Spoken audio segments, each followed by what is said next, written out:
Hey, we're trying something new. A podcast called Thanks for Being a Part of the Conversation. A part of the conversation that you don't get to fall witness to is my love for this forest in South Charlotte, North Carolina. In the 1990s, I was The Poet in the Forest. It was a children's series that I pinned out. None of it would be possible if it wasn't for this forest where I presently stand right here in Charlotte. I talk about it and write about it so much that I thought it was time that you get to be a part of what has been inspiring me since 1992. Hey, thanks for being a part of the conversation. I'm sitting next to a tree right now that was planted in August of 2001. When Larry, the Wonder Dog, passed away, I thought it would be a great way to honor his legacy with a tree that scrapes the sky, that listens to all the rainbows and the winds and the changes in any type of weather conditions.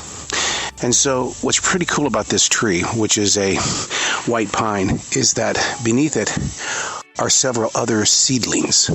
And I sit there and I think, wow, one day there's going to be another writer or a poet that's going to sit next to this tree, and they're going to wonder, what was the beginning like? What were the challenges and the changes? What were the people like that lived here? What they probably won't see are these two statues that are probably about maybe 6 or 7 feet from the Larry tree. These statues are not like normal statues. I have them facing the forest and not the street. And the reason being is because I've always envisioned riders coming to this forest. And when they sit in this little ravine, it's very interesting to feel what some people might say, it's just a hole. It's a hill, dude. There's no energy in something like that. And yet there is, because there are so many tree roots that are here that collect the water when it pours from the sky. And these two statues, one of them is a little girl who's sitting, and another one who basically, she doesn't have a head. It fell off. It's been here for many years. Well, why haven't I tossed it away? Because I believe in life. That's what I do.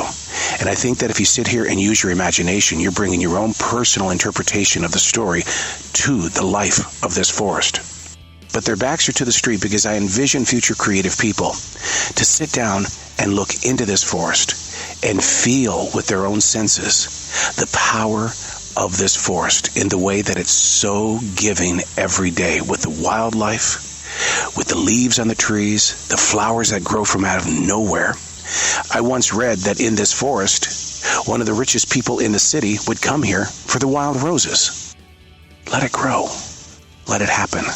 Let it evolve. But these two statues next to the Larry tree are the beginning of your next step.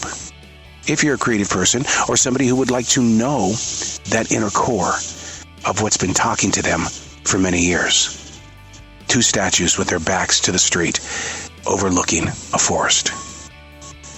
Thanks for being a part of the conversation.